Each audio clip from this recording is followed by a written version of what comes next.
noong 2016 sa kanilang awiting No Games. Ngunit namayagpag talaga ang kanilang pangalan noong 2017 nung nilabas nila ang Hayaan Mo Sila. Imutan mo na yan, sige maglibang, huwag ka magpakaibang, dapat kahitawan lang, ang problema sa babae, dapat di iniinda, hayaan mo silang magkabot sa'yo, diba? 2007 Give the cash, brah. That was fire, bro, no doubt. din nakilala ang rapper na si Shanty Dube sa kanyang awiting Nadarang. Ilang dosena na din ang kasya. Dati pa ko pinagdamutan ng kapalaran, kaya di na bago sakit mawala ng pag-asa, alauna na gumagal. Dang, that's fast, bro. That's fast, though. I can talk like that, bro. What the hell? What? What the fuck? That is fast, bro.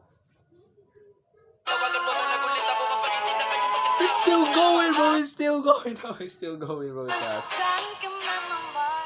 Nakilala naman ang rapper na si Because noong 2017 sa kanyang rap song